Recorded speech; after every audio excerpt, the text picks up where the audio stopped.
Hello everyone, আজকে তোমাদের সাথে শেয়ার করব 6th ফেব্রুয়ারির আমার ব্রাইডের গল্প। লোকেশন ছিল ভিজিটাল হোটেল, অ্যাপোলো হসপিটালের একদম পাশে।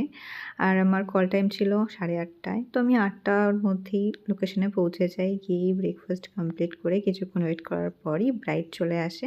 কিছু রিচুয়াল কমপ্লিট করার পরে ও বসে যায় বৃদ্ধি লুকে।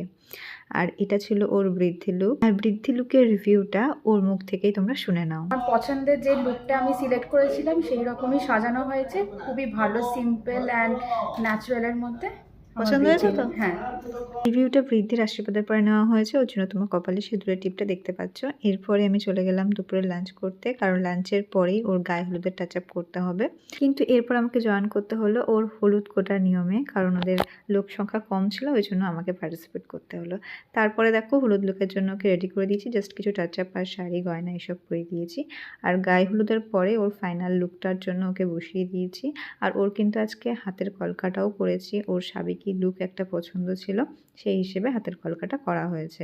তোমরা অবশ্যই দেখে জানিও কিন্তু কলকাটা কেমন হয়েছে। আমি কোনো ফার্স্ট ব্রাইডের উপর এই হাতের কলকাটা করলাম। আর এটা বলতেই হবে, ব্রাইড আর ব্রাইডের বাড়ির লোক ভীষণই ভালো ছিল, খুব কোঅপারেট করেছে আমার সাথে। আমার মনেই হচ্ছিল না এত দূরে গিয়ে সারাদিনের জন্য একটা অচেনা জায়গায় আমি গিয়ে কাজ করছি।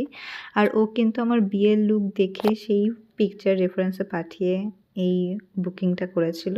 ওর লুক তোর খুবই পছন্দ হয়েছিল, ফুললি স্যাটিসফাইড ছিল।